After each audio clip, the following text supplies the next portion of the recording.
청교도 하면은 청교도에 속한 사람들이 도대체 어떤 사람들인가, 역사적으로 살펴보는 것이 중요합니다.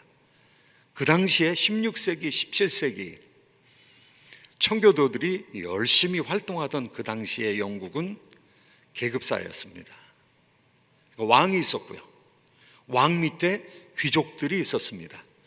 귀족은 우리가 고등학교 때 배운 기억에 의하면 공작, 후작, 백작, 자작, 남작, 이렇게 5대 귀족에 속하는 계층이 있었습니다.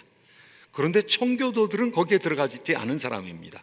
바로 그 밑에 자기 땅을 가지고 경작을 하는 부유한 귀족이라고 하면은 귀족이고 중산층에 속한 사람입니다. 이 젠틀이라는 사람들이 청교도의 핵심을 이루었습니다. 그리고 그들과 함께 연대해서 움직였던 기사들, 그리고 자영농들, 이런 사람들이 청교도 운동의 핵심에 있었습니다. 그러니까 청교도 운동은 중산층을 중심으로 일어났던 운동입니다. 왜 그랬을까? 왜 위에서부터 개혁이 일어나지 않았을까? 왕과 귀족들은요, 왕을 중심으로 한 왕당파였습니다. 그런데 종교개혁이 일어나고 복음이 확산되면서 그 복음적인 가치를 가지고 있었던 사람들이 주장한 것은 하나님 앞에서 모든 사람이 평등하다고 생각했거든요. 그러니까 하나님 앞에서 종교인 사제라든가 왕이라든가 백성이라든가 다 평등하다고 생각을 했거든요. 정치가나 교회나 가정이나 상업이나 모든 것이 다 평등하다고 만인 제사장서를 얘기했거든요. 중세 질서는 어떻게 생각했는가 하면은 하이어라키, 위계 질서가 있다고 생각을 했습니다. 그런데 종교개혁자들은 그렇게 생각하지 않았습니다. 그 당시에 젠트리에 속한 중산층들은 공화제를 주장했던 사람들입니다. 시민의 대표를 뽑아야 된다고 생각을 했던 사람입니다. 우리가 장로제를 가지고 있는데요, 장로교회는 성도들의 대표를 뽑는 것입니다.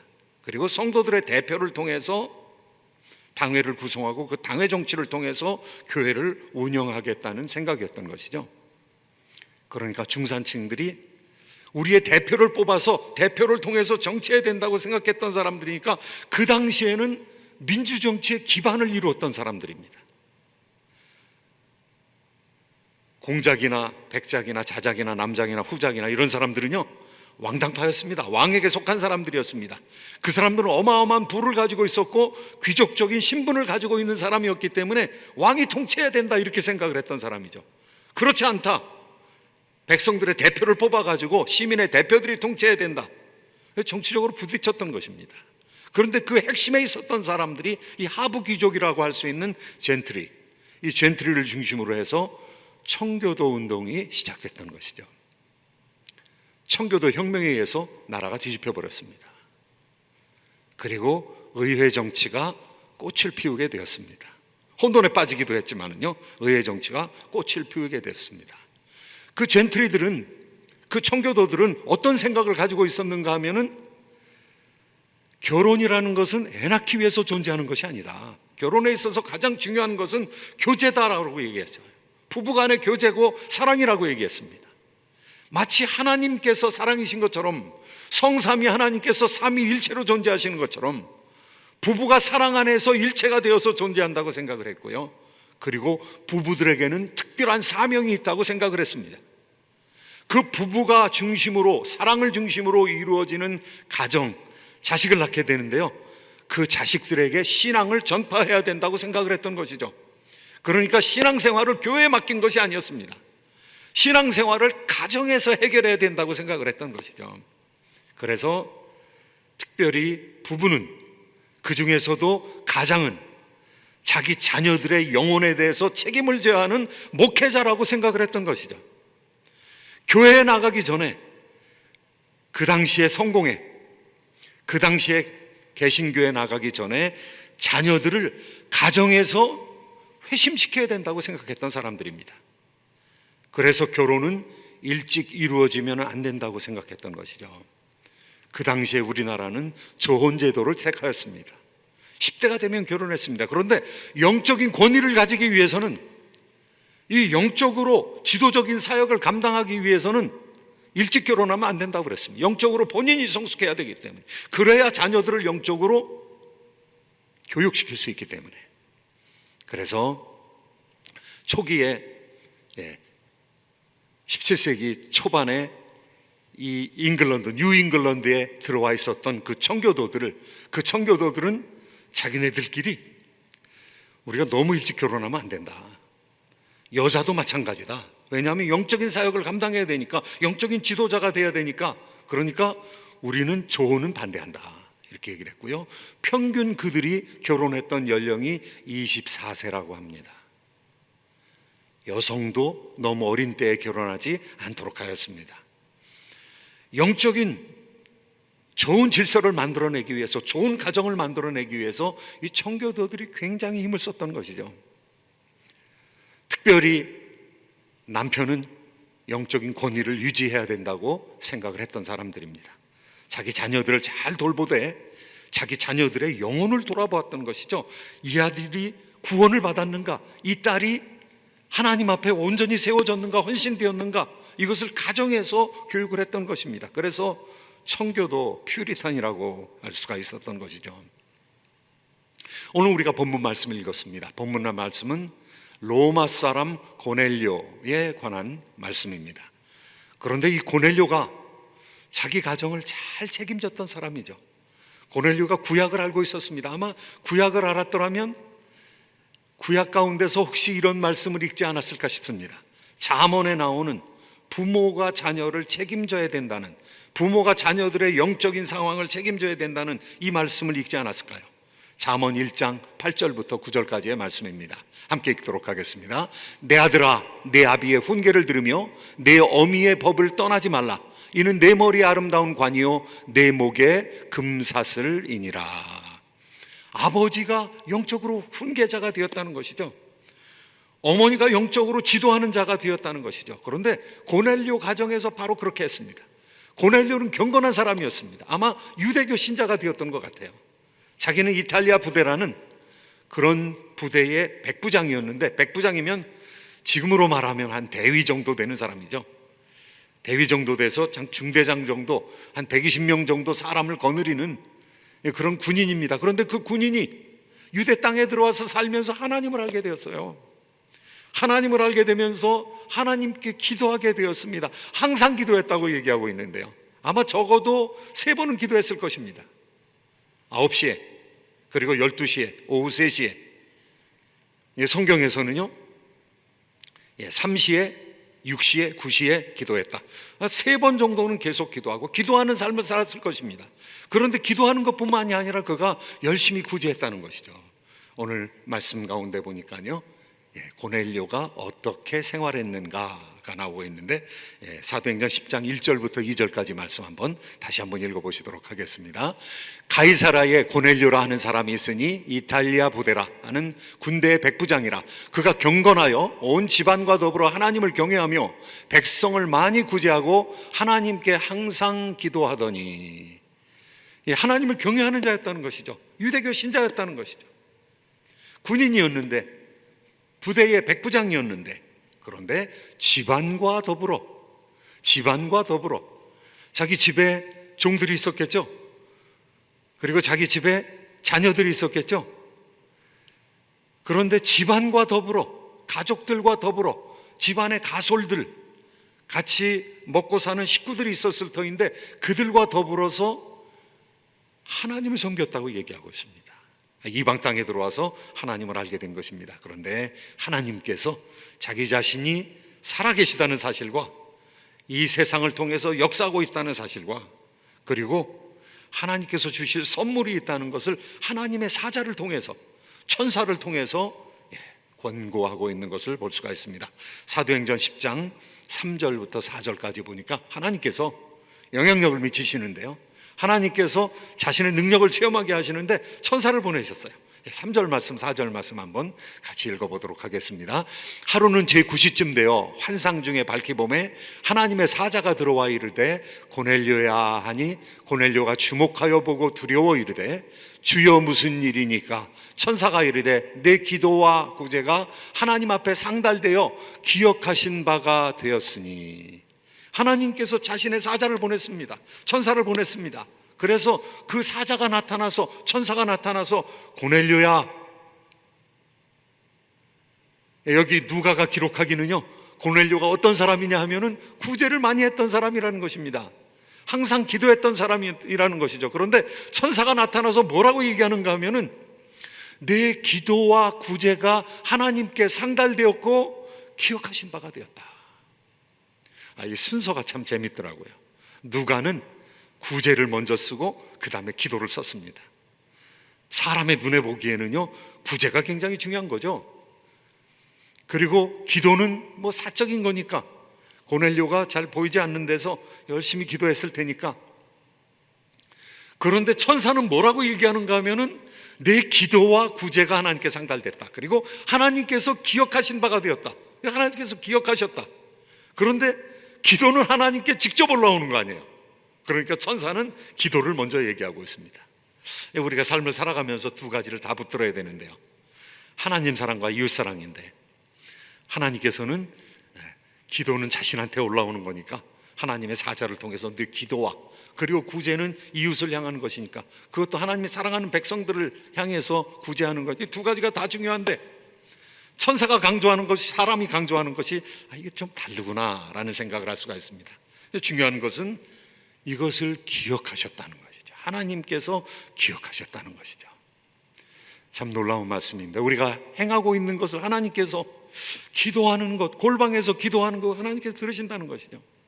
구제하는 것, 그 이웃한테 구제하는 것인데 하나님께서 하신다는 것이죠. 기억하고 계신다는 것이죠. 이 고넬료가 하나님을 체험했습니다. 천사를 통해서 하나님을 체험했는데요, 여기서 참 중요한 것은 무엇입니까? 그가 가정에서 제사장 노릇을 감당했다는 것이죠. 아버지가 그 일을 감당을 했다는 것이죠. 아버지와 어머니가 함께 감당을 해야 되죠. 혹시 아버지가 영향력을 행사할 수 없으면은 어머니가 영적인 제사장의 노릇을 감당해야 되는 것이죠. 아버지와 어머니가 두 분이 잘 서 있다면 두 사람이 합력해서 자기 가정을 영적으로 책임지는 귀한 역할을 감당해야 된다는 것을 고넬료를 통해서 보여주고 있습니다. 그런데 고넬료가 거기서 끝나지 않습니다. 사자로부터 사람을 청하라는 거예요. 시몬을 청하라는 것입니다. 거기 베드로라고 하는 시몬이라는 사람이 가죽을 가공하고 있는 무두장이 시몬의 집에 지금 요바에 거하고 있는데 그 사람을 청해라. 그 사람을 청해서 그 사람에게 말씀을 들어라, 이렇게 얘기하고 있는 것이죠. 사로를 청하라고. 하나님을 잘 아는 경건한 고넬료가 이제부터는 성령의 인도하심을 받아야 되는 것이죠. 천사의 얘기를 듣고 그 천사의 이야기를 순종을 해야 되는 것이죠. 성령께서 도와주셔야 될 수 있는 것이죠. 아니, 듣고 보도 못한 시몬의 집이 요바에 있을지 없을지 어떻게 알겠습니까? 그 집에 지금 베드로라고 하는 사람이 있을지 없을지 어떻게 압니까? 그런데 확신했던 것이죠. 믿었던 것이죠. 성령의 은혜로, 성령의 역사로 그것을 확신하고 사람을 금방 보내게 되었던 것이죠. 오늘 말씀 가운데 보니까요, 10장 5절 6절에 사람을 보내라 하는 천사의 음성을 이제 들었습니다. 한번 같이 확인해 보도록 하겠습니다. 내가 지금 사람들을 요바에 보내어 베드로라 하는 시몬을 청하라. 그는 무두장의 시몬의 집에 유숙하니 그 집은 해변에 있다 하더라. 지금 보내라는 거예요. 지금. 그런데 요바하고 가이사라하고 얼마나 떨어져 있을까요? 지도로 제가 오늘 새벽에 일찍 일어나서 다시 한번 스케일이 나와 있는, 자가 나와 있는 그 지도를 보았습니다. 그런데 60마일입니다. 60마일이면 굉장히 먼 거리입니다. 한국말로 하면 250리 정도 됩니다. 250리를 걸어가는데 지금 사람을 보내라 그러니까 오후 3시에 천사를 만났거든요. 그런데 그 천사가 떠나자마자 사람을 보내라, 지금 보내라고 그랬으니까요. 그거 순종하는 것입니다. 성령의 인도함을 받아 순종하는 것입니다. 아마 4시 정도는 보냈을 것입니다. 4시에 보냈으면 밤새도록 걸어가며 8시간 걸어갈 수 있어요, 그날에.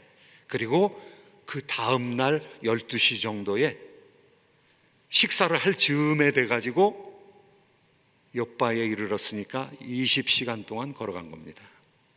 250리를 20시간 동안 걸어간다 그러면 잠 거의 못 잔 거죠. 여러분, 사람이 빠른 속도로 걸면은요 1시간에 3마일 정도 걸어갈 수 있습니다. 그런데 60마일이에요. 그러니까 20시간 딱 걸리는 겁니다. 그런데 8시간 자고 일어나서 가면은요 못 갑니다. 그러니까 이 사람들이 거의 밤을 새워가면서 걸어갔던 것이죠. 그래서 이튿날 베드로를 점심시간에 베드로의 집에 가서 문을 두드릴 수 있었던 것입니다. 20시간을 걸어간다는 거 이거 쉬운 일 아니죠. 저도 좀 걸어봤거든요. 서울시 동승동에서 옛날 오래전에 서울대학이 있었던 그곳에서 고등학교 1학년 때 저하고 외삼촌하고 의기가 투합이 돼가지고 고향까지 걸어가지고 경기도 안성까지 걸어가자 그래가지고 어머니한테 이제 허락을 받고 둘이 책가방을 세게다가 좀 간단하게 메고 그리고 4시에 걸어갔습니다. 4시에 걷다가 젊은 사람 둘이 고등학교 1학년이니까 아주 팔팔할 때 아닙니까? 그런데 200리밖에 못 걸어갔어요. 그리고 한 50리 정도 안성으로부터 남아가지고 미리네라는 김대건 신부님이 그 유해가 묻혀있는 그곳에 가서 거기 수도원에 들어가서 거기서 자게 되었습니다. 250리 길 걷는 거 이거 장난 아닙니다. 그런데 순종을 한 거죠. 즉시 한 4시 정도에 출발해가지고 그 다음날 12시까지 그냥 순종을 한 거죠. 어떻게 순종할 수 있습니까? 성령께서 함께 하셔야 순종을 하거든요. 그리고 지금 가라고 그랬거든요, 천사가. 그래서 순종한 겁니다. 그런데 하나님께서 고넬료에게만 순종하라고 한 것이 아니라 너 순종해야 된다라고 말하는 또 그렇게 음성을 듣는 사람이 있었는데요, 베드로입니다. 베드로도 점심때가 되어서 이제 잠깐 기도하는 중에 환상이 열렸습니다. 환상이 똑같은 환상이 3번이나 보였는데 커다란 짐승들이 이 보자기에 쌓여서 가운데 그릇이 있는데 그 큰 그릇 가운데 짐승들이 다 들어가 있는 거예요. 그런데 그 짐승들이 부정한 짐승들이에요. 부정한 짐승들은 지금까지 먹지를 않았는데 베드로야, 이 짐승들을 잡아먹어라 그럽니다. 내가 지금까지 부정한 것들을 먹어본 적이 없습니다. 그러니까 그 먹어본 적이 없다는 것은 이방 사람들하고 같이 있으면서 이방 사람들이 대접한 것을 한 번도 대접받지 못했다는 것이죠. 아니, 안 먹었다는 것이죠. 이방 사람들이 코셔에 의하지 아니하고 유대인의 식습관에 의하지 아니하고 자기네들이 만든 음식 무슨 고기를 어떻게 잡아서 주는지 모르기 때문에 교제를 안 했다는 것이죠. 그냥 정통파 유대인들이 행하던 것처럼 그렇게 해왔다는 것이죠. 그런데 환상이 나타나서 3번이나 잡아먹으라고 하나님이 깨끗하게 한 것을 왜 내가 더럽다고 하느냐? 이거 이상한 환상이다. 왜 환상이 3번이나 똑같은 게 보였을까? 그런데 문을 두드리는 겁니다. 문을 두드려서 우리가 당신을 초빙하러 왔다고, 당신을 모시고 지금 가이사라로 가기 위해서 우리가 먼 길을 이렇게 걸어왔노라고 말씀하고 있는 것이죠. 14절, 15절 말씀, 그 체험을, 그 환상을 한번 우리가 다시 한번 기억해 보겠습니다. 함께 읽습니다. 베드로가 이르되 주여 그럴 수 없나이다. 속되고 깨끗하지 아니한 것을 내가 결코 먹지 아니하였나이다 한데 또 2번째 소리가 있으되 하나님께서 깨끗하게 하신 것을 내가 속되다 하지 말라 하더라. 3번이나 이런 환상이 보였다고 그 다음 구절에 그렇게 나옵니다. 이방 사람들하고 같이 가야 되는 거구나. 속된 음식을 먹는 이 사람들과 함께하라고 따라가라고 이와 같은 꿈을 보여주는 것이구나 라고 깨달아 알게 되었다는 것이죠. 하나님께서 사람을 변화시키는데요, 복음을 받을 사람도 변화시켜 주시지만 복음을 전할 사람도 변화시켜 주는 것이죠.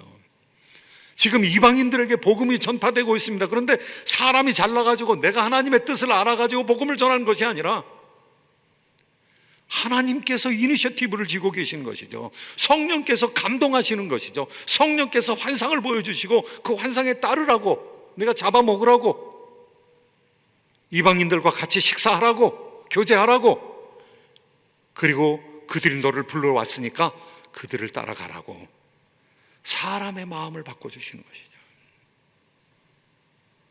것이죠. 고넬료가 보낸 사람, 그 사람을 따라서 가게 됩니다.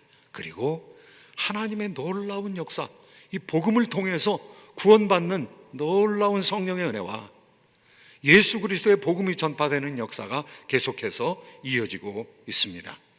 고넬료의 가정에 하나님의 은혜가 임했던 것이죠. 예수 그리스도에 대해서 소개하게 됩니다. 그곳에 같이 갔습니다. 같이 가서 또 오후에 갔으니까 그 다음 날에나 걸어갈 수가 있었겠죠. 한 이틀, 천천히 가면 한 이틀 정도 걸어가게 되니까 그날에 출발했다면 그 다음 날에나 갈 수 있는 그런 길입니다. 그래서 갔는데 얼마나 사람들이 간절한지, 이 성령께서, 하나님의 사자께서 그렇게 사람을 모셔오라고 그랬더니 갔더니 고넬료가 장군 아닙니까? 장수 아닙니까? 이 고넬료가 장교 아닙니까? 그런데 장교가 베드로 앞에 엎드리는 거예요. 얼마나 간절한 마음인지. 베드로 앞에 엎드려서 절을 하니까 이러지 말아라, 나도 사람이다. 베드로가 하는 말입니다. 이러지 말라, 나도 사람이다. 그러니까 사람 밑에 경배하지 말라는 것이죠. 절하거나 엎드리지 말라는 것이죠. 그리고 들어가 보니까 가족들이 준비하고 있는 거예요. 하나님의 말씀을 받을 준비를 하고 있는 것입니다. 예수 그리스도께서 성령과 능력으로 복음을 전했던 역사를 쭉 얘기를 하고, 그리고 예수 그리스도께서 우리를 위해서 돌아가셨다는 것이죠. 예수 그리스도께서 우리를 위하여 십자가에 못 박혀 돌아가셨고 부활하셨는데 그 예수 그리스도의 십자가의 은혜와 부활을 믿겠느냐, 이렇게 생생한 복음을 전했던 것이죠. 그런데 그 말을 듣는 사람들 가운데, 말씀을 듣는 가운데 성령께서 내려오셨습니다. 마가의 다락방에 일어난 것과 같은 똑같은 역사가 나타났던 것이죠. 말씀 한번 같이 읽어보시도록 하겠습니다. 44절부터 46절까지 말씀. 베드로가 이 말을 할 때에 성령이 말씀 듣는 모든 사람에게 내려오시니 베드로와 함께 온 할례 받은 신자들이 이방인에게도 성령을 부어주심으로 말미암아 놀라니 이는 방언을 말하며 하나님을 높임을 들음이로라. 마가의 다락방에 나타난 역사가 똑같이 나타났어요. 말씀을 받는 중에 성령께서 내려오시는 거예요. 성령께서 내려오신 증거들이 방언을 말하는 것으로, 그리고 하나님께 영광을 돌리는 것으로, 하나님을 찬양하는 것으로 마구 나타나는 것입니다. 이야, 신기하다.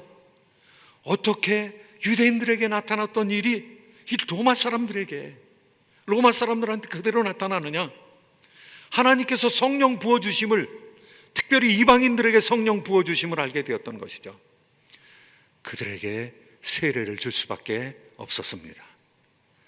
하나님의 자녀가 되었다는 것을 인쳐주는 것이죠. 마지막 47절 48절 말씀 한번 같이 읽어보시도록 하겠습니다.